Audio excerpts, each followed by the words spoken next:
Telangana CM Revanth Reddy మరో కీలక నిర్ణయం తీసుకున్నారు.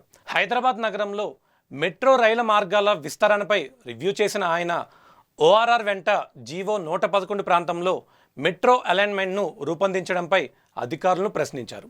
ముఖ్యంగా ఎయిర్పోర్ట్ మెట్రో ప్రాజెక్టుపై అధికారులను ఆరా తీశారు. ఇప్పటికే అక్కడ ఓఆర్ఆర్ ఉన్న నేపథ్యంలో రాయదుర్గం నుంచి శంషాబాద్ ఎయిర్పోర్ట్ వరకు నిర్మించాల్సిన మెట్రో టెండర్లను నిలిపివేయాలని కీలక ఆదేశాలు జారీ చేశారు. ఈ మార్గానికి ప్రత్యామ్నాయంగా ఎంజీబీఎస్ ఫలక్నామా, చంద్రయాన్ గుట్ట ఎయిర్పోర్ట్ మీదుగా అలైన్మెంట్ రూపొందించాలని అధికారులను ఆదేశించారు. ఇందులో భాగంగా 2 మార్గాలను పరిశీలించాలని సూచించారు.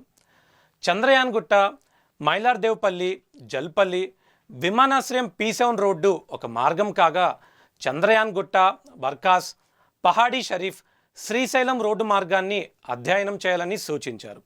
ఈ 2 మార్గాల్లో ఏది తక్కువ ఖర్చు అయితే దానికి ప్రాధాన్యం ఇచ్చి కొత్త అలైన్మెంట్ రూపొందించాలని అన్నారు. రాయదుర్గం నుంచి విమానాశ్రయం వరకు మెట్రో లైన్ నిర్మాణం కోసం గత బీఆర్ఎస్ ప్రభుత్వం అలైన్మెంట్ను ఖరారు చేసి టెండర్లను కూడా పిలిచింది. వాటిని ఆమోదించే దశలో ఎన్నికల షెడ్యూల్ రావడంతో వాటి ఖరారుపై అప్పటి ప్రభుత్వం నిర్ణయం తీసుకోలేదు. ఈ లైన్కు దాదాపు 6,250 కోట్లు వ్యయమవుతుందని అంచనా వేశారు. తాజాగా కాంగ్రెస్ ప్రభుత్వం కొలువుదీరగా ఈ లైన్ విషయంలో సర్కార్ వైఖరిలో మార్పు వచ్చింది. శంషాబాద్ నుంచి విమానాశ్రయానికి ఓఆర్ఆర్ ఉండడంతో ఈ కారిడార్లో మెట్రో లైన్ అవసరం లేదని సీఎం రేవంత్ భావిస్తున్నారు.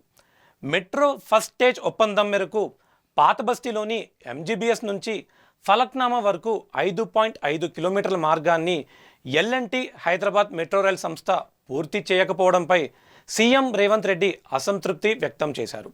దీనిపై విచారణ చేసి పూర్తి నివేదిక ఇవ్వాలని అధికారులను ఆదేశించారు.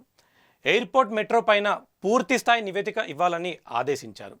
మూసి కారిడార్లో నాగోలు నుంచి గండిపేట వరకు ఎంజీబీఎస్ను కలుపుతూ ఈస్ట్ వెస్ట్ రోడ్డు మెట్రో రైలును మాస్టర్ ప్లాన్లో చేర్చాలని అధికారులకు ఆయన సూచించారు.